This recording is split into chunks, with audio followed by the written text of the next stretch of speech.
Raw conversation, day 2, ultra 2, whatever. Let's do it. Let me approach that guy. Hello, mate. How you doing? I'm good, thank you. My name is David. What's your name? Thomas. Thomas. Now, Thomas, I'm just gonna bother you for a second and ask a question. I was filming over there. I'm doing this new thing called a RAW CONVO, where I just approach random strangers and have a random chat.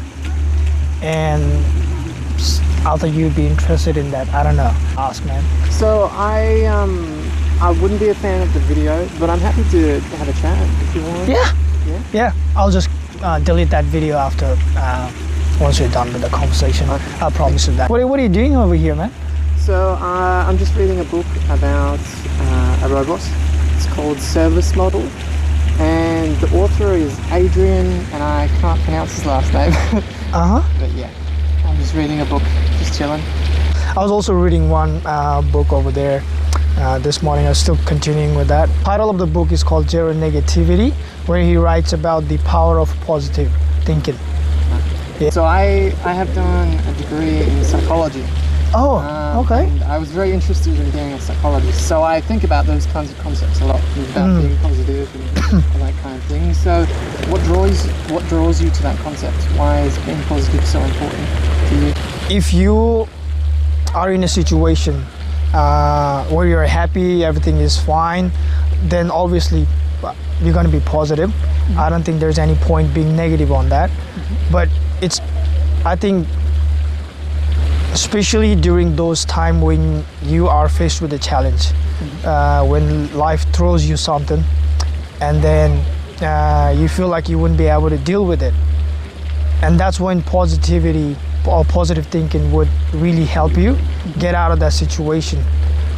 Because positive thinking, I think, helps you have that different perspective, and then it helps you come up with a solution. Yeah.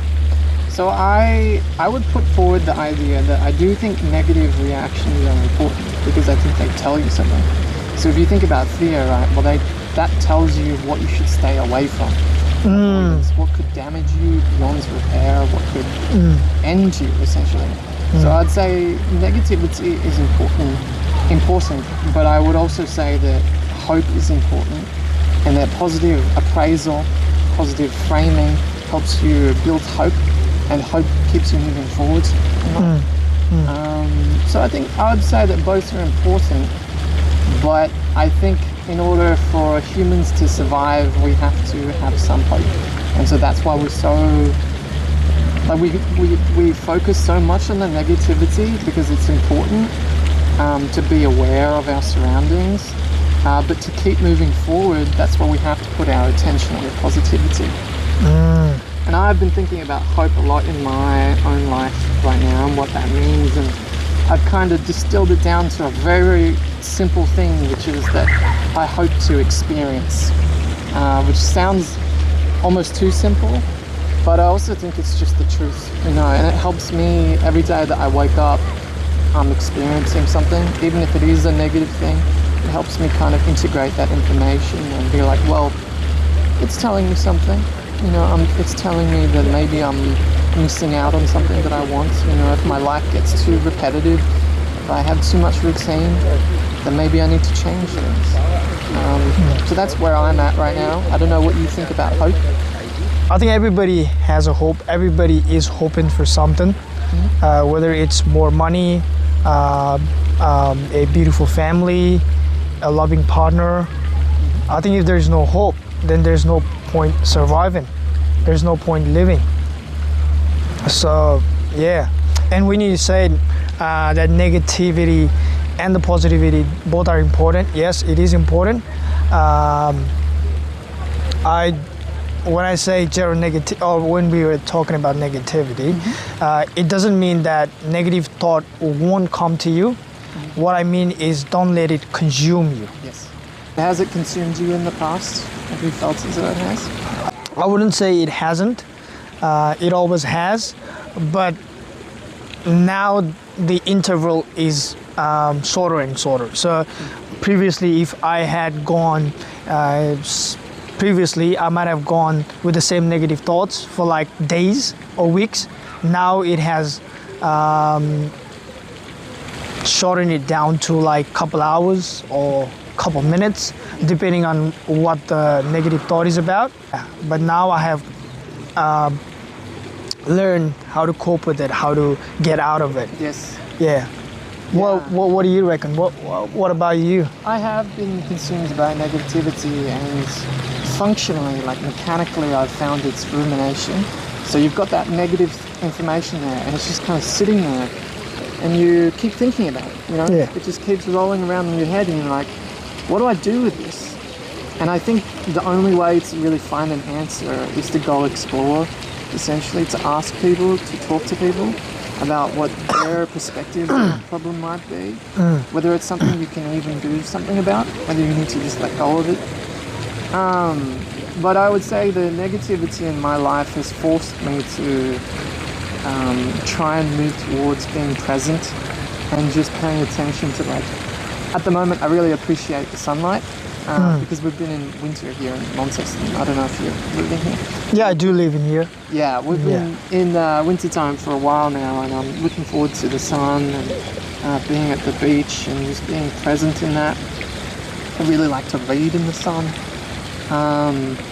But yeah, I've had to let go of a lot of negativity. That's where I've been at. What's your go-to formula to cope with it? To cope with the negativity. To cope or to get rid of it, or?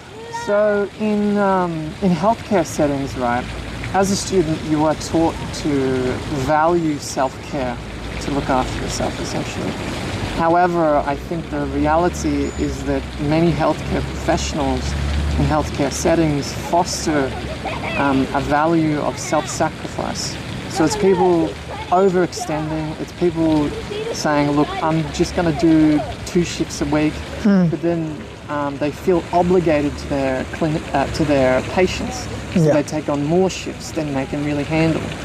And so I have found that prioritizing self-care over self-sacrifice, so still valuing some level of self-sacrifice, but valuing self-care more has helped a lot. And so a big barrier for me has been feeling guilty over doing something that I enjoy. So feeling guilty over taking time out to enjoy a video game because I'm like, I'm not being productive enough. Yep. So in terms of what I actually do, it's the normal stuff. It's TV shows, reading a little bit, it's video games, it's a movie night with friends, all those kinds of things. But I found the barrier is the feeling of guilt. It's, yeah, at least for me, that's been. What about you? What do you do? I do a lot of different things. I journal. That has helped me a lot. And I go for a walk or for a run, or I just go do something physical, like a workout, lift or something. I think journaling, if I would say, has helped me a lot in a way that, because whatever we're thinking, it's in our head.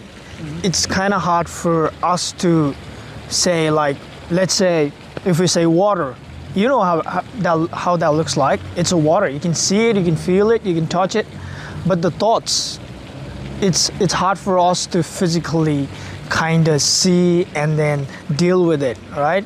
Water, we can deal with it. The thoughts is a little different. It's hard to see. It's hard to feel. It's all you know about it. It's in your head, and then you keep thinking about it. So when you journal it, you put it into something physical that you can see. You can distance yourself, like, okay, that's my thought and that is me. Now how do I deal with this? So like that, distance yourself, and then you can, work with it. Yeah, you can intellectualize it. Yeah. Conceptualize it. Yeah. And then most of the time it's just like very silly. It's just like very simple things, but you just like keep thinking about it, make it more complicated.